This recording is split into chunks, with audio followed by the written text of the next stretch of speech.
The following podcast is a presentation of Project Entertainment Network. Bizzong. Bizzong. Bizzong. Bizzong. Bizzong. Bizzong. Bizzong. Bizzong. Bizzong. Bizzong. Bizzong.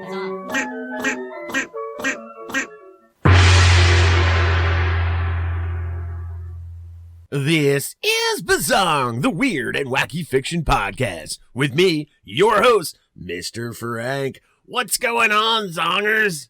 Hope you're wearing your weird pants today because we've got some more weird and wacky fiction for you. This week's guest, a return guest, he's been here quite a lot. And every time he shows up, he's got something new and different and interesting. And this time is no exception at all. This week's guest is Mr. Kevin Strange, bringing us the best of Strangeville.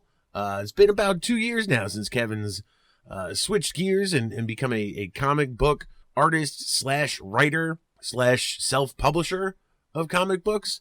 And he's back with a brand new project, different from what he's done before. Not another card game, not some regular comics. He's got a graphic novel that he's got coming out very soon. Of course, he's doing it through his Indiegogo campaign, as he's done all his previous comic work. And that, if you're listening to this show as it drops on Monday, the 19th, you've got today and tomorrow to get in on this Indiegogo campaign to get Mr. Strange's new graphic novel, Cockhammer Lives, 152 pages.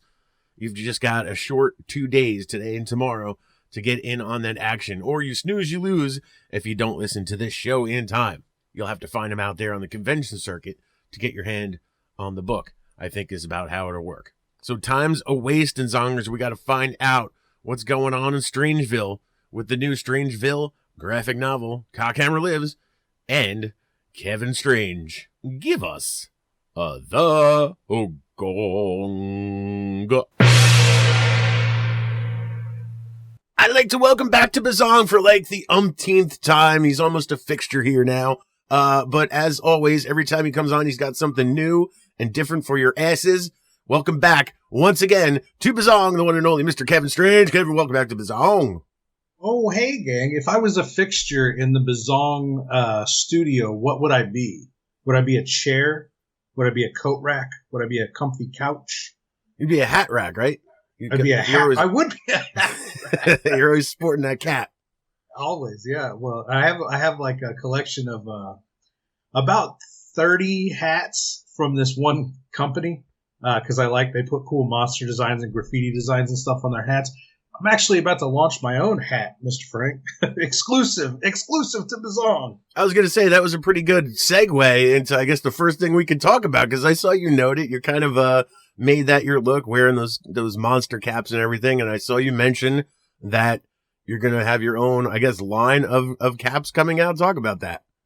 Yeah, we'll see what happens. Right now, I'm just playing with it. I'm in the preliminary stages. I've ordered some hat patches, some designs, some Strangeville logos, if you will. And I got a prototype hat here, my signature flat build black cap. I found some wholesale online, ordered a prototype. I like it. It's not the most sturdy. It's not the most flimsy. So I'm waiting on the I'm waiting on the hat patches to get here. They've been designed. They've been embroidered. They've been approved and ordered. They just have to get to the crib here, and then I'll show off my first official Strangeville custom hat piece. Sounds really cool, right? Why not? I'm now the hat guy, so I might as well sell hats. Right? You heard it here first on Bizzong. He's going into, comic books now and movies and books, and now you're going to be a fashion guru. I've actually had the plan to do a merchandise line for about the last 4 years, and I just haven't had the infrastructure or the finances to really see it to fruition. I used to, back in the day when I did movies, when we did hack movies and we toured around to conventions and stuff, I used to have a heavy merchandise line as far as T-shirts went. Each show I'd have at least 5 different styles of T-shirts. And we had a fuckload of T-shirts out there running around with our characters on them, with our logos on them and shit like that, all kinds of different cool logos. And that just that went away, and I didn't have it's been until now that I've had the infrastructure to really bring that back out. And so for about the last 4 years, I've been really eyeballing putting together a new merchandise line that's like a big, heavy. You know me, I don't do anything small. I have to, if I'm going to do something, I'm going to put my heart and soul into it. So we're right at the very, very preliminary stages of that. So we'll see if that ever comes to anything, or if we're talking a year from now and you ask me, whatever happened to those T-shirts, Kevin? And I'm like, God damn it, Mr. Frank. Some things happen and some things don't. Fair enough. Well, I got to imagine like caps are actually a little bit easier than T-shirts, because T-shirts, I can only imagine that, the overhead on that, because you have to stock all different sizes and whatnot. It just becomes difficult to carry that overhead. Whereas a hat, they're adjustable. One size fits all, hopefully. And so it's a little probably easier to manage that type of thing. You say that, but fast forward to 4 months from now, I'm going to be sitting at a convention and some big head motherfucker is going to walk over the table and be like, you got them extra large hats. Everybody will be like, I don't know, man. I'll try this one on, see if it fits. If that's a regular hat, it don't fit. I got $7,500 on me and I want to buy all your hats, but not if you don't have them in.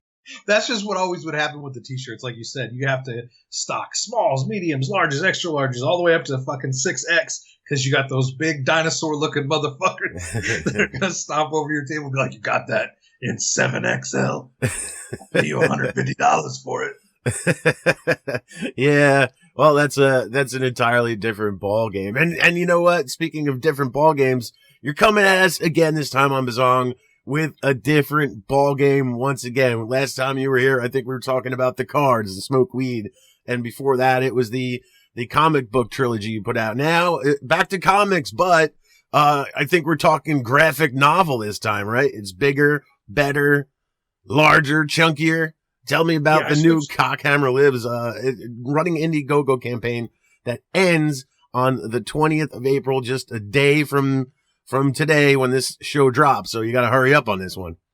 I'm really good at scheduling these Bizzong episodes. I think last time we were like 1 day or 2 days away from the close of the campaign when we did the card game. I'm real good about scheduling these right at the last minute. So, all the listeners, scramble over there to the Indiegogo and check out Cockhammer Lives, the graphic novel, 152 full color pages of uncut, uncensored insanity. It's a direct sequel to my 2009 cult film Cockhammer.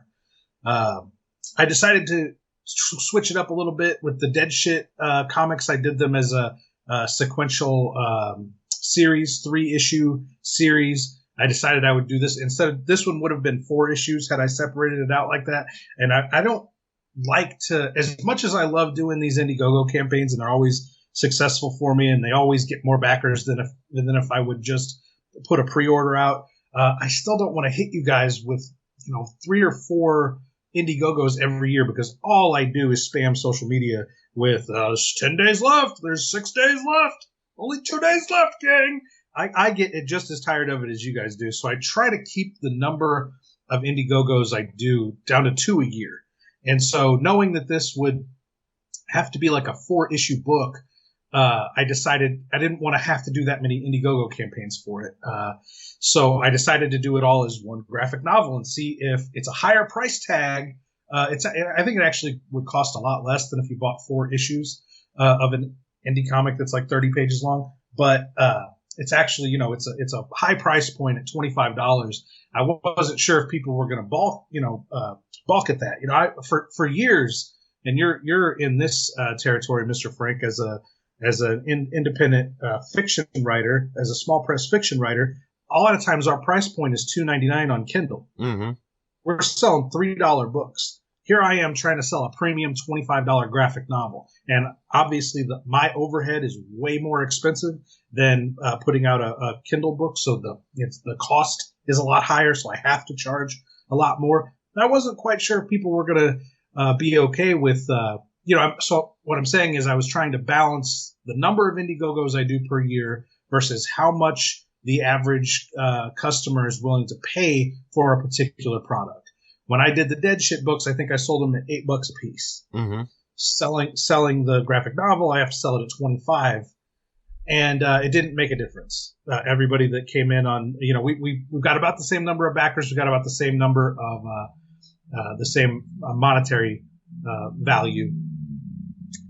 Whatever I'm trying to say, total funds raised for the Indiegogo is about the same as it would be otherwise. So I think it's about the same. It doesn't really matter if I release them as single issues or if I release them as a graphic novel. So my experiment wasn't a total failure. It pretty much proved to me that the fans, the strange heads, the looky-loos, they're going to buy my products regardless. The price point doesn't seem to bother them.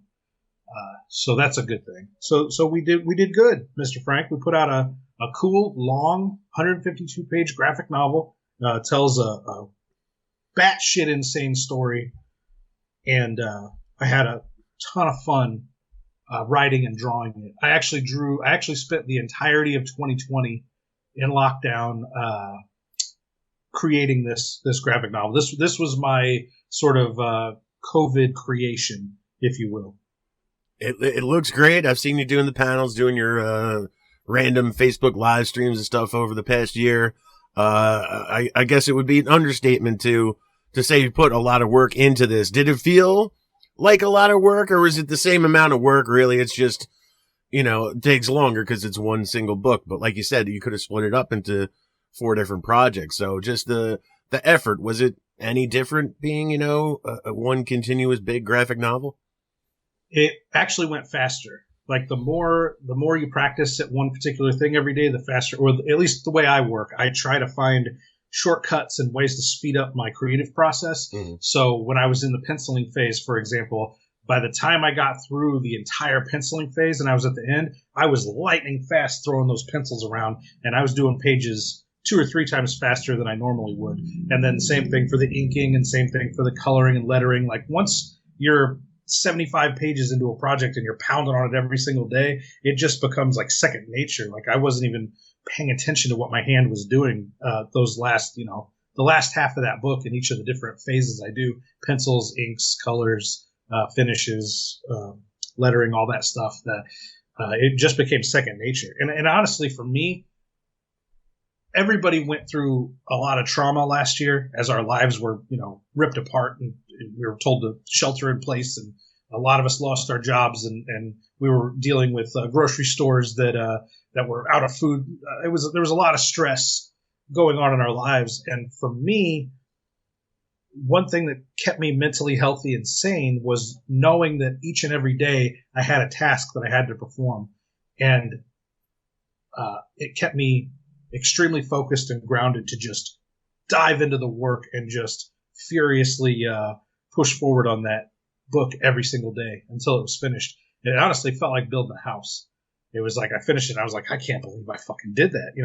I did every little step of the process, but when you take a step back and look at it as a whole, it's like, that's a 152-page full color graphic novel, and I did it completely alone by myself. That's a task, my friend. That's a task. It's certainly a big accomplishment that I guess you've been, working towards this book really through all your, the Dead Shit trilogy. I imagine you've only gotten better artistically, stylistically, in your opinion since you started those first comic books. Oh my God, yeah. I'm actually embarrassed. When I was in Chicago a few weeks ago at a convention, and these fans were hanging around the table talking, and I was, giving my pitch, telling them I had moved on to comics, and giving this big, full-hearted pitch about comics, and one of them reaches down and picks up the first issue of Dead Shit. I'm like, fuck. that doesn't represent how far I've come artistically, because that first issue of Dead Shit is pretty fucking rough. I think it's well written. Like my goal for the Dead Shit trilogy of comics was to put a great story together and then try as hard as I could to draw something that sort of was at least passable to go along with it, and hoping that you would enjoy the story enough that the kind of cruddy art didn't bother you too much. And I've just tried to get better and better and better with every panel of every page that I've drawn, and I know that Cockhammer Lives is a huge step up artistically for me from the Dead Shit books. But one of the things that I did after I finished the Cockhammer book in about December, maybe the end of November. I started to draw the something that really like leveled me up as an artist, as a cartoonist rather, was after I completely finished Cockhammer Lives in like November. I started to do these one-shot black and white comics. The first one I did was called Rocco and Sarsaparilla's Sickness Time Story, and it was a comic book that I did live streams, and I wrote it, penciled it, inked it, and lettered it all in the month of December so that I could release it for free for Christmas as a free Christmas comic from Strangeville. And I did it all in black and white. And I've never done a black and white comic book before. Dead Shit was in full color. Everything I've done has been color. All the cards, I did all the illustrations for the card game, over almost 150 cards.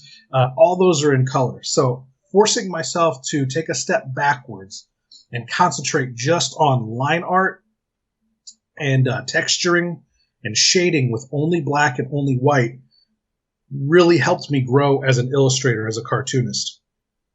And I'm offering those black and white comics. I did Rocco and Sarsaparilla's Sickness Time Stories is 30 pages.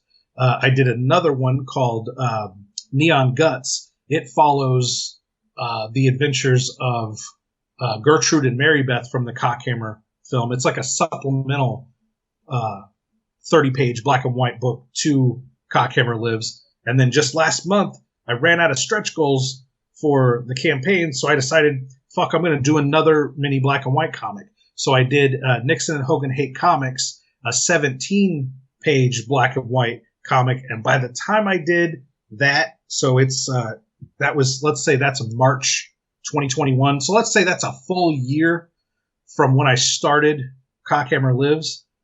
Doing 3 black and whites in a row have really nailed down my style. Like, I'm really happy with where I'm at as a cartoonist right now. And all 3 of those books have been unlocked as stretch goal bonus comics for the Cockhammer Lives campaign. So every backer of Cockhammer Lives gets 75 pages of black and white comics, 3 additional comic books that come along with it for free, just because those stretch goals have been unlocked.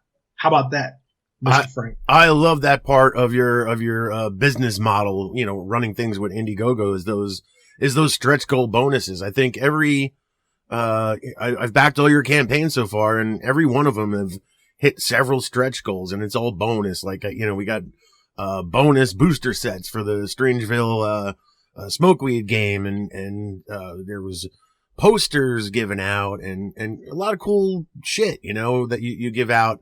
And it's an added bonus, like knowing when I back the thing, like, no doubt you're going to hit your goal and exceed it. And there's going to be all this other cool shit coming. Like, and I dig that, I'm really looking forward to checking out some more of these, black and white things that you do.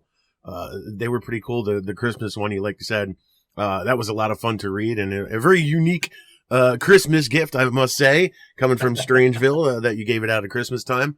And, I'm definitely looking forward to these. Do you see a time, in the future that you might do a full black and white comic book, like that be the centerpiece of an Indiegogo campaign?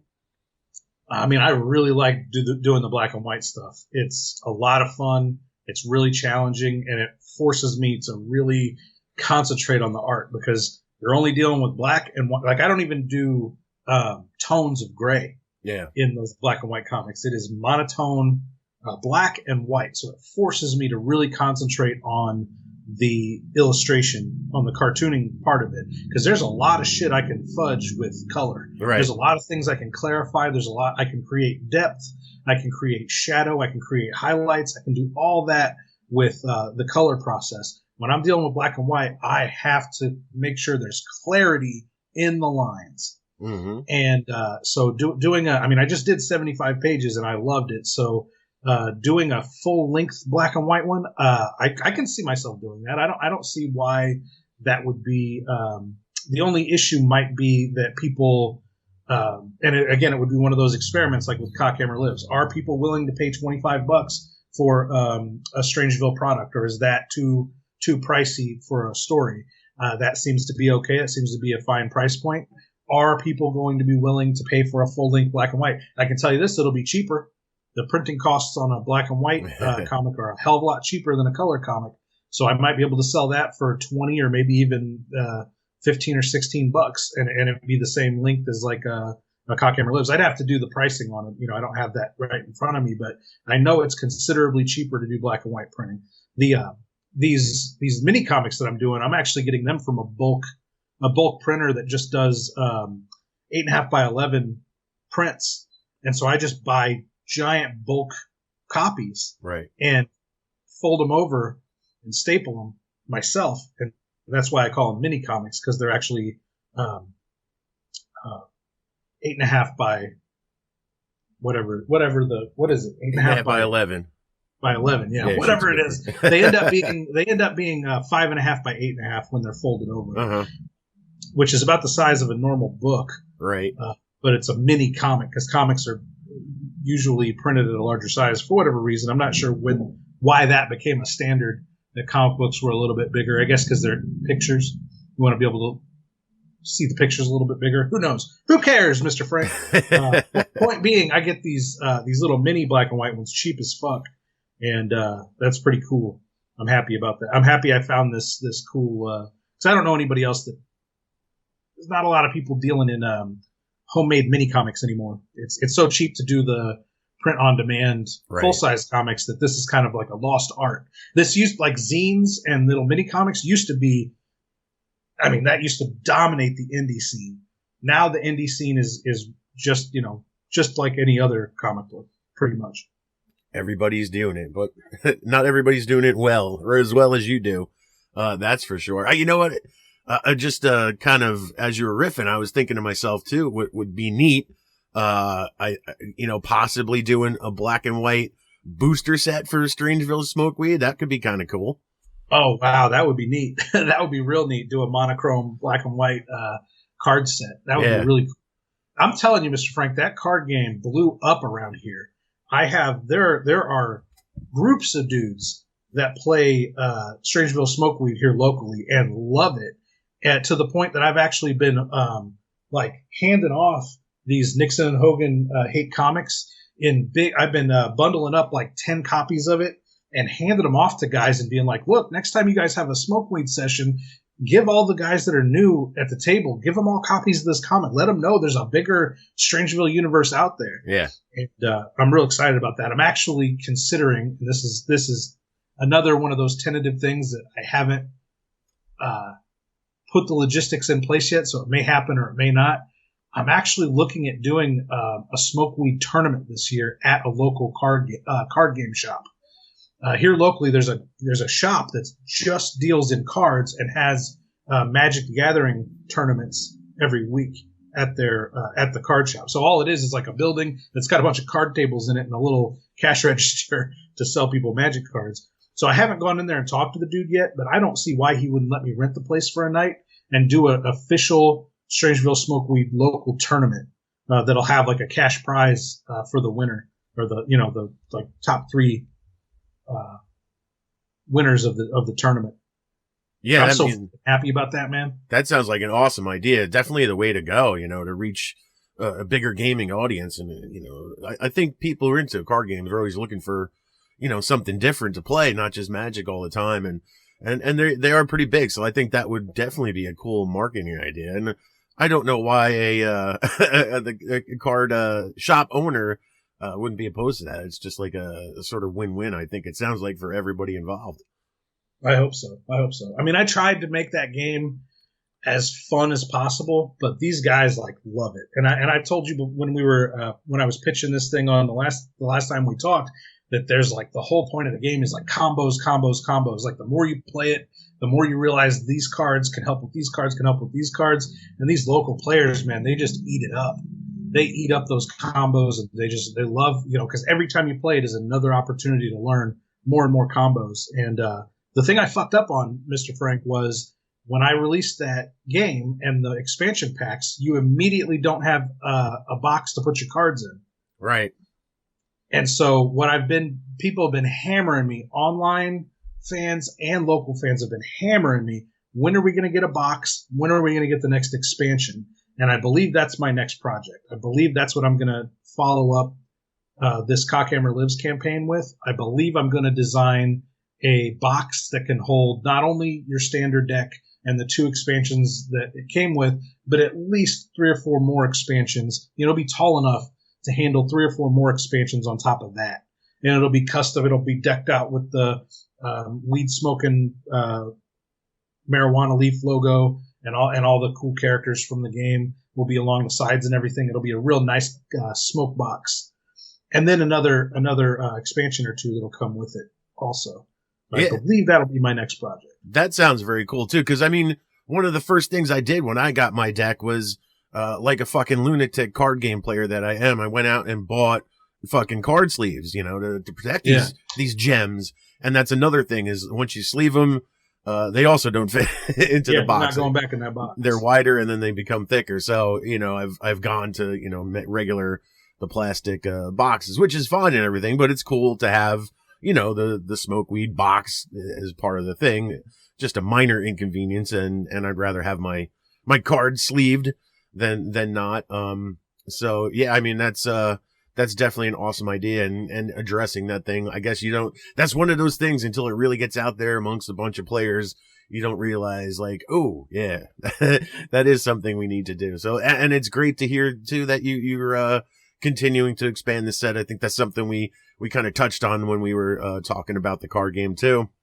I wanted to ask you, coupling that with your recent convention, you got back out on the convention circuit, and when we were talking about smokeweed, you said like that was sort of your dream, was to be at these conventions and just have these, people around the convention have their deck and just, catch somebody playing games of smokeweed, between panels or whatnot at a convention. Did that happen for you here, or is this like the first time you're still trying to sell them the decks?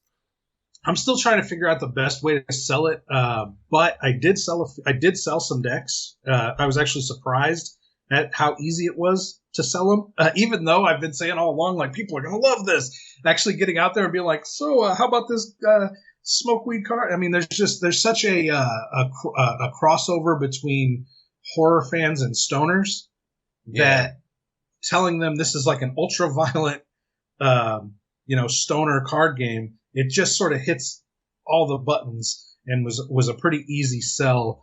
And I actually did get to sit in front of my table and teach a fan how to play the game, and he beat me. He actually beat me at the game. I mean, I had to show him how to beat me, but he beat me at the game, and it was a lot. I mean, it was a dream come true, honestly, to be sitting at a convention playing Strangeville Smokeweed, sitting in front of my table, people crowding around watching us play, trying to figure out what the fuck we were doing over there and all that stuff. And it's super cool, man. It's just, I love having that game out. Like I said, I'm going to try to hold a fucking local tournament.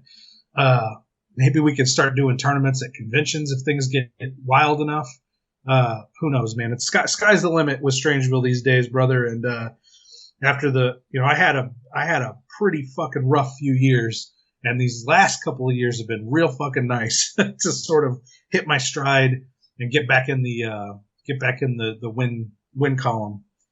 So it's just, every day is a gift right now. And getting back out on the convention circuit, that's something you have not done in a long time. How did that feel? Was that like the final hurdle for you to like fully be back? Kevin Strange is here again? Yes, although we haven't done a bunch of shows yet, and that's what feels like normal for me. We've only done a couple, and they're sort of COVID safe shows, so the number of people allowed in are greatly, drastically reduced. So they're smaller shows, less people. The tables are super far apart, bizarrely, because we all crowd up at the tables. Yeah. Standing right next to each other, but the tables can't be next to each other. Whatever, it is what it is. It's a good start, my friend. It's a good start to be back out there.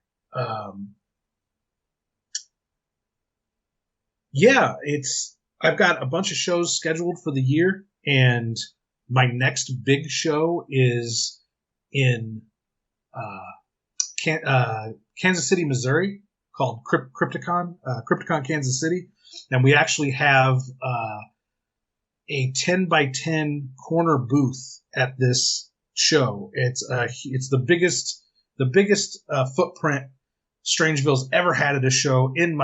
I've been doing shows since 2006, and this is the biggest table space I've ever had. And so I'm trying to pull out all the stops, trying to make sure I have a ton of people to work the show with me. I've been online pricing costumes to sort of put together cosplays of the Strangeville characters, to have volunteers walking around dressed up as Cockhammer and the Pumpkin Monster and maybe the Smoke Weed guy. And I've got a couple special guests lined up of Strangeville personalities that have never been on the road with me before, ever. Nobody's ever met these people in person in a Strangeville capacity. So I've got a lot of stuff lined up. That, I believe, that show I will feel like, okay, I'm finally back in the mode that I'm most comfortable in, because I didn't do any conventions for almost 5 years, which is mind blowing to me. I did a couple sporadically here and there, but I haven't been on the road full time in like 5 fucking years. And the convention promoter for this last show in Chicago actually came up to me and was like, "Why'd we lose you, man?" I was like, "What do you mean?" He's like, "Well, you haven't been at our show in years." He's like, "I was wondering what happened to you back in the day." He was like, "Did somebody bully you off the scene, or did you get mad at us because of something we did? Like, why weren't you here?" And I was like, "Dude, I just needed a break. Honestly, I was like, first of all, nobody would ever fucking bully me off of the convention scene." I was like, when motherfuckers bully me, I just get louder and more tenacious. I was like, that's not my personality isn't to run away and hide. I was like, I just needed a break. I was doing so many shows. Putting out so many books, handling so many responsibilities, both publicly and privately. I just had to get off the road. But it's one of those weird situations where there's a rhythm to life, and you do things over and over and over again. And when you sort of put the brakes on it and stop and focus on something else, you don't realize how much fucking time goes by. I had no intention of staying off the road for 5 years. I was like, yeah, man, when I was talking to that promoter, I was like, I'm sorry I've been gone so long. It really wasn't my intention I just wanted to take a break. I didn't want to take half a decade off. Mm-hmm. He's like, well, you picked a real interesting time to come back in the middle of a pandemic. And I was like, yeah, I don't know. Now is just the time. Like, it just feels right right now. It just feels like the time. I've got my personal life in a great place. I've got my business life in a great place. And it just feels like there's such a good energy around Strangeville right now that it's time to go put that back out in the world. It's time to go put that back out into the conventions and show people what we're really made of. Because the live experience of a Strangeville table is it's akin to like a trauma table when they were at their peak, when they had characters dressed up and running around, and lots of scantily clad, beautiful women running around promoting trauma stuff. They don't do a lot of that anymore. You'll see Toxie here and there, but they're pretty chill over there. And most people on the convention scene are pretty chill. I'm ready to knock the chill off the convention scene. I'm ready to bring some craziness back to the scene with, like I said, Strangeville cosplayers running around, sexy girls running around. I'll have thousands and thousands of flyers and mini comics to hand out, and all kinds of stuff to entice people to come over to the table. And I've got a really cool table design. I'm actually working right now. Before you called, I was working on a huge 6 foot by 6 foot backdrop for the new table design we're going to unveil at Crypticon Kansas City. So I have this I don't know how much time you want to spend on this, but I have this janky backdrop that I build out of 12 inch by 12 inch cubes. Yeah. You can break them down into just single pieces, so they're easy to transport. But then whenever you put them together, you can make these cubes out of them. And my backdrop has always been made of stacks of these cubes, but it takes a long time to build, and it's not exactly stable. It's not exactly the most sturdy thing. Yeah. And I have a lot of drunk girls that are always coming in. I'm going to go smoke. I'm going to go smoke. I'm going to go smoke. At conventions, it's like my number one pet peeve is somebody gets back to the table and stands there for 2 seconds and goes, I'm going to go smoke again. Like, you just smoked 2 minutes ago. How many seconds can you smoke? Why did I buy you a pass to get into the show? You could have just come with me, got out of the car, walked over to the patio, and smoked for 3 days. Anyway, they're always knocking into the fucking, into the backdrop, and I'm always like, careful, careful, careful. They used to call me, they used to say, one of the big catchphrases on the road was, stop mothering me, Strange. Because I'm always, be careful. Are you drinking too much? Don't hit the backdrop. People always want to take their fucking open can of booze and sit it right on my table in the midst of $1,000 worth of fucking product. Right. And I always pick it back up and hand it to them and go, put it somewhere else, motherfucker. So I was at this show in Chicago, and I was looking around, and I saw these booths that had these like extendable. They had these things that looked like tripods that were just extendable, 2 extendable poles that went up like 10 foot in the air, and then had a connector pole at the top and their banner hanging off of it. I was like, that's the most simplistic fucking design you could possibly have. I'm going to see how much that costs. So right there at the show, I got on my phone, got on Amazon, and I looked up how much these extendable backdrops are, and they're so ridiculously fucking affordable. I was like, oh my God. So I've got one of those on the way, and then since it's going to be 10 foot in the fucking air, I already have a 6 foot by 2 foot banner that I hang in front of the table. And now that I'm going to have this fucking thing 10 foot up in the air, I can have a 6 foot by 6 foot backdrop banner. And so I've been in the middle of drawing that this morning, trying to get the logistics right, which characters I'm going to have on it, what I'm going to have it say, all that good fun stuff. So still a lot more to come for the live experience of Strangeville. Yeah, that's, I was going to say, as you were explaining it all, it sounds like a very trauma type vibe that you bring. And that's an important thing to do. Like you said, I kind of agree. It's chiller overall at conventions no more. You don't see that kind of crazy gonzo marketing enticements to get people to your table. And so that's only going to help you stand out that much more, because you're not competing with a bunch of other people doing that same sort of craziness to get people there. So it sounds very cool. And of course it makes you memorable as well. And all those things are definitely what you're aiming for. And this time, you've got so much new merchandise, so much new product that, like, you might need 2 tables soon. It sounds like to me. Yeah, my friend Katie Dearest from the Hack Movies. She goes to a lot of conventions with me, and she was actually instrumental during the Strange House days. She was out there with us and she did a ton of promotion at conventions. She was like my number one girl that I would take to shows, and she sold a lot of fucking books for me. And we were on the phone a couple of days ago talking logistics for the upcoming shows, which ones she's going to be able to do and shit. And one of the things she said was, I'm so fucking glad I get to sell something besides fucking books.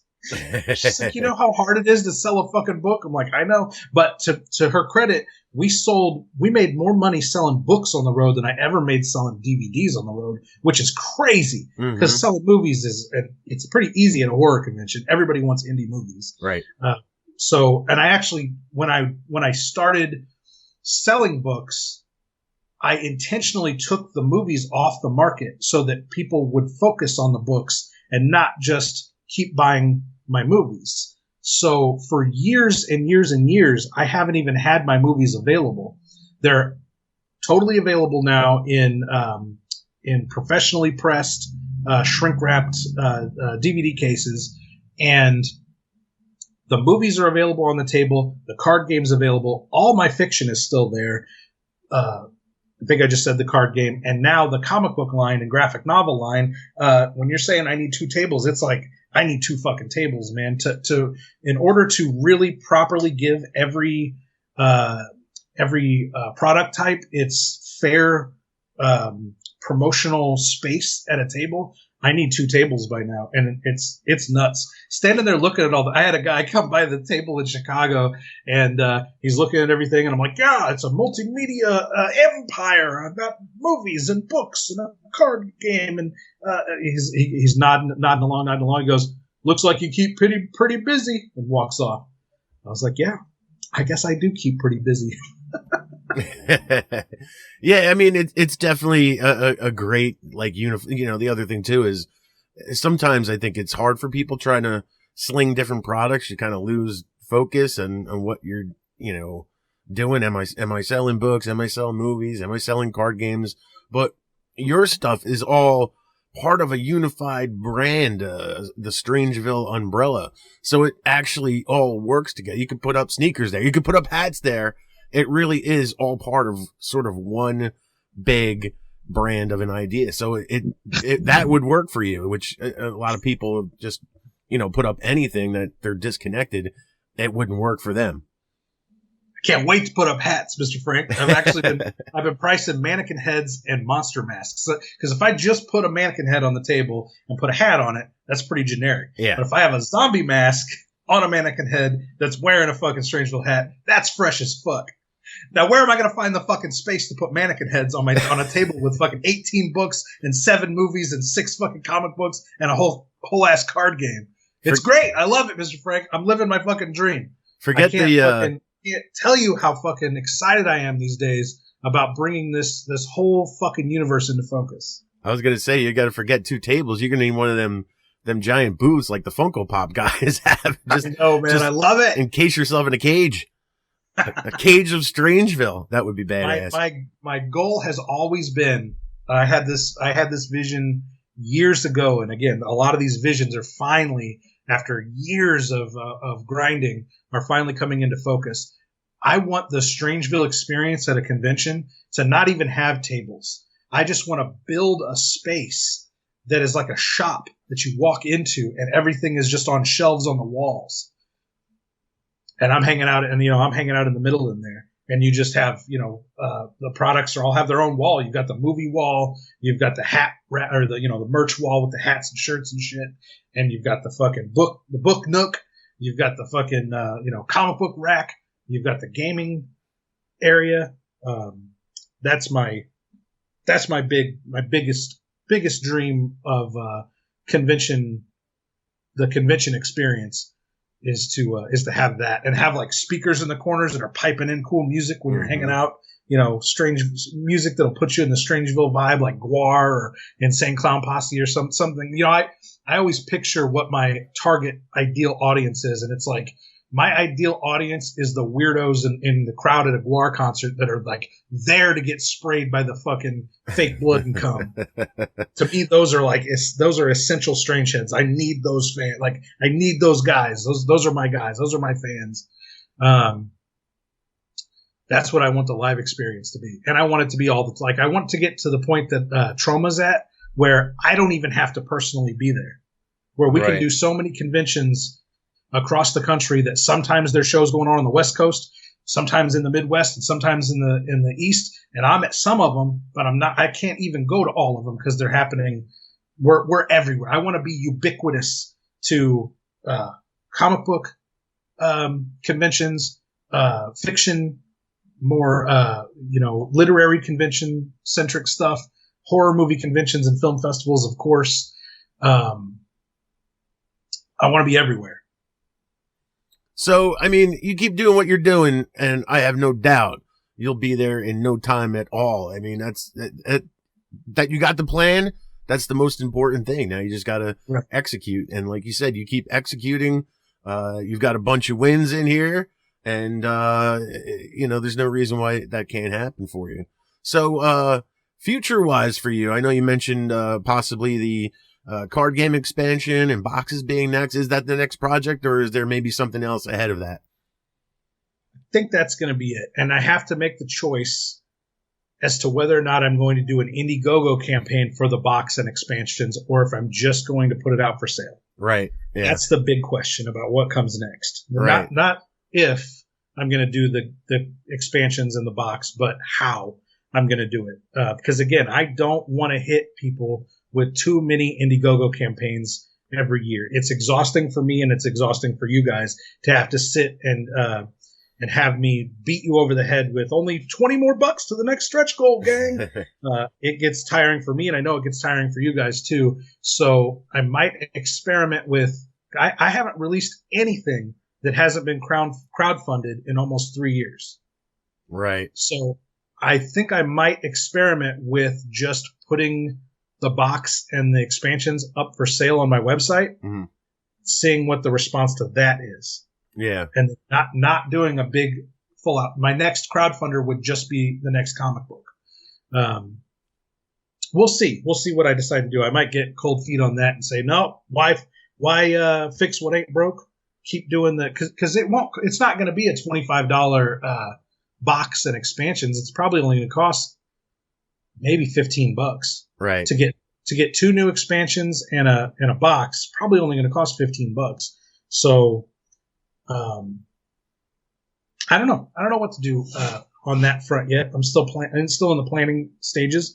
Cockhammer Lives isn't even finished yet. We still have 2 more days left on that campaign, and then I get to box everything up and ship it out to you guys. Let's talk about that for a second, because I know I talk about it every time, and I bang this drum relentlessly, but it needs to be said as much as possible. My crowdfunding campaigns are different than most people's campaigns. I'm not selling you an idea. I'm selling you a product. Cockhammer Lives, the graphic novel, is printed at my house, ready to ship. It's a completely finished comic book. All the stretch goals, including the 3 black and white mini comics totaling in 75 extra pages of free comics, are printed, sitting here at my house, ready to ship. We've got 2 die-cut stickers that are part of the stretch goals that you get for free. Those are printed at my house, ready to ship, and an 11 by 17 poster. It's all here. Every single thing just needs to be put in a box and shipped to you guys. I did an interview a few days ago with an indie comic girl, and she said she backed the Dead Shit campaign, and she said, you have one of the fastest turnarounds of anybody in independent crowdfunding, especially the comic book division of independent crowdfunding, because I try to get my stuff out and to you within 30 days of the completion of the campaign. Not many people are willing to do that. Many people are selling you an idea. You're backing a campaign they haven't even started working on yet. Yeah, that's got to be the key to why, you continually have successful campaigns, because you're actually buying it. You're going to get it. It's already done. You've pitched that every time. And that's the most important part of that pitch, is that, like you said, you're not funding something that isn't even started work on it, and you'll have to wait a year if you're lucky to even get something like that. That's where, that's what gives crowdfunding a bad name all too often. But yeah, I agree 100%.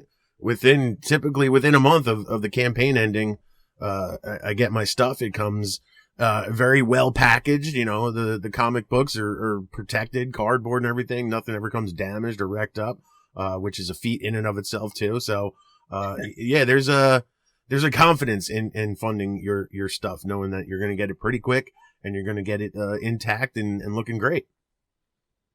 Yeah. So that's the most I can say is, there is a strong integrity in the Strangeville brand, and our customers, the Strange Heads, are our number one priority. I even do, and I'm overselling it at this point, but I even do handwritten notes, thank you notes to everybody that backs the campaigns, which is something I don't have to do. It wrecks my hand. My hand hurts for days after I write all those notes. But to me, it's that I want everyone that takes a chance on me to know that there is a personal connection here. You are supporting a real human being who's passionate about his career, who wants nothing more than to entertain you as best as I know how. Now, my stuff isn't for everybody. I handed out a bunch of comics the other day, and these girls that had never read my stuff before started flipping through my stuff, and this girl was like, so you're kind of a pervert, huh?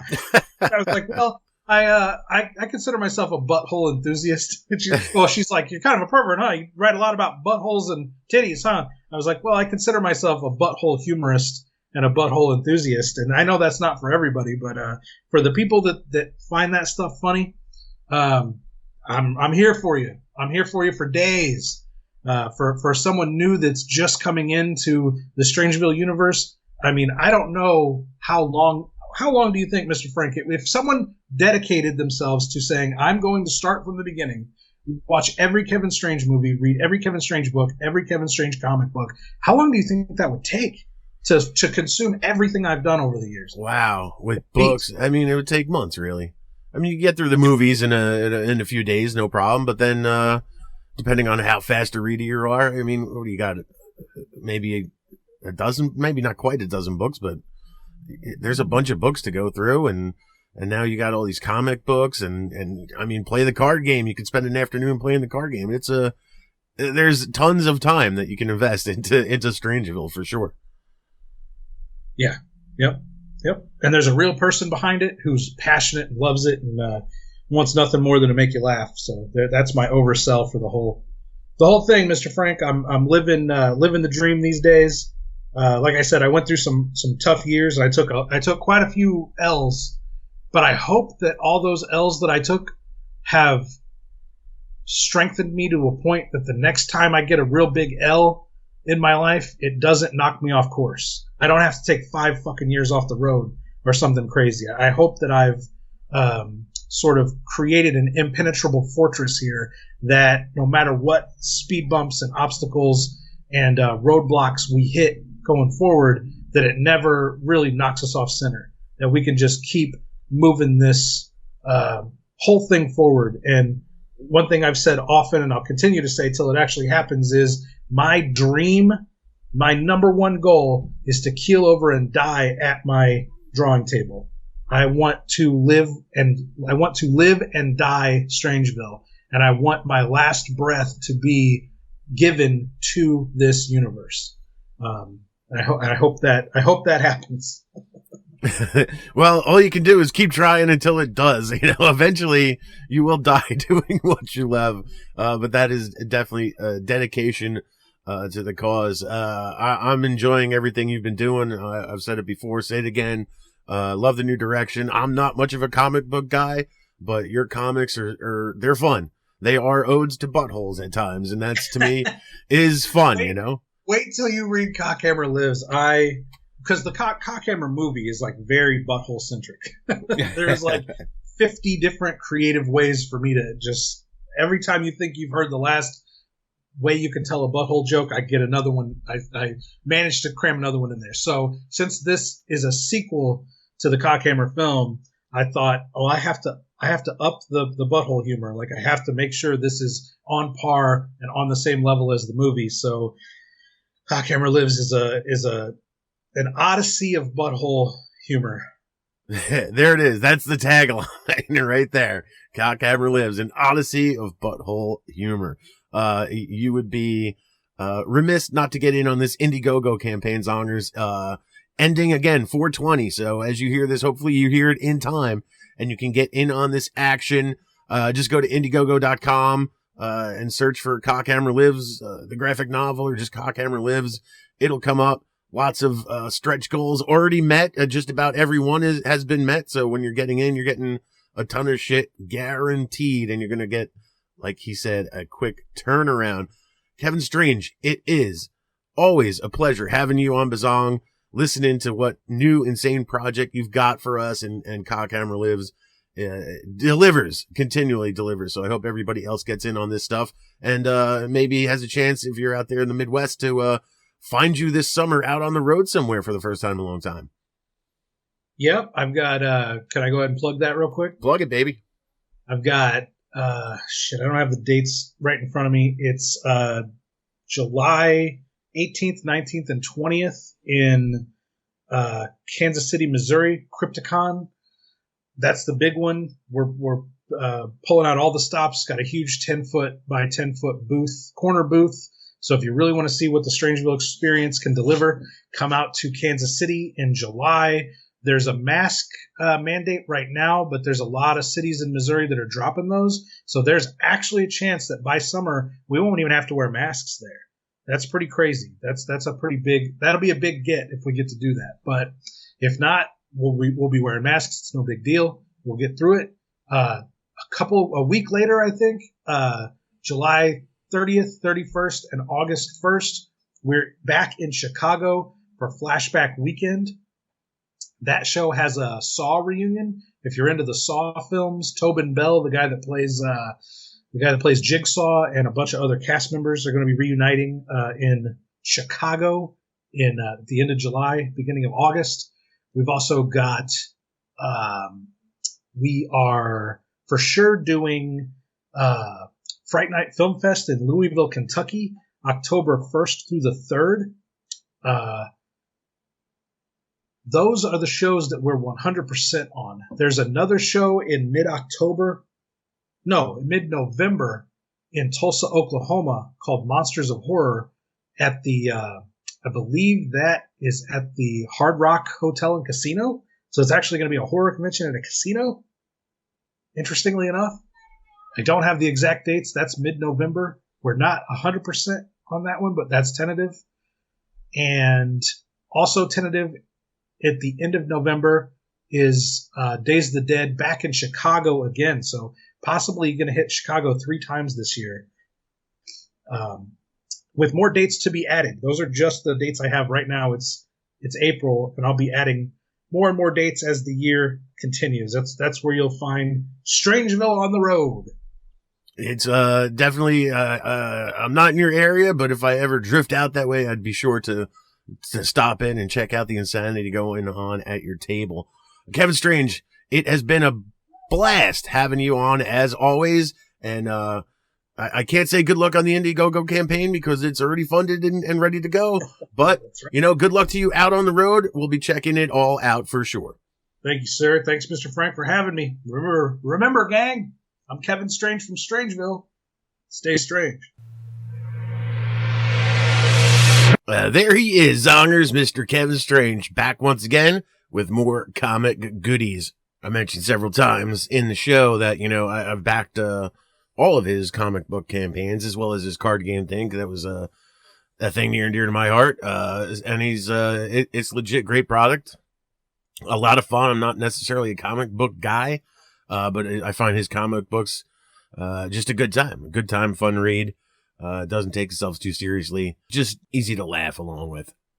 So I highly recommend you jump on board. For a mere $25, you get yourself a 152-page graphic novel and all the stretch goal funness that goes in with it. Some of those black and white comics he was talking about, and some other great goodies that always seem to guaranteed show up with getting in that. And all those stretch goals have been met. You're not helping get to them. They're there. You're getting all those bonuses. it. So go to Indiegogo.com, look for Cockhammer Lives, and get in on the action. Like I said, the campaign ends 4/20, coincidentally enough. So time is running out. Get in on that action. And hey, Zongers, before we go, I just want to remind you or make you aware that there is new Bizzong merchandise available now on TeePublic.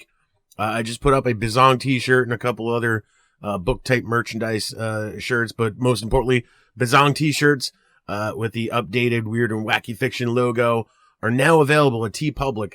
It's just go to tpublic.com/user/Bizzong. I think it'll get where you're going. Or, of course, just use that search tool. Look for the Bizzong shirt. You can get your hands on it. You can get the shirt, the hoodie, the mug, the sticker, notebook. There's all sorts of options to get some Bizzong merch back on the market now.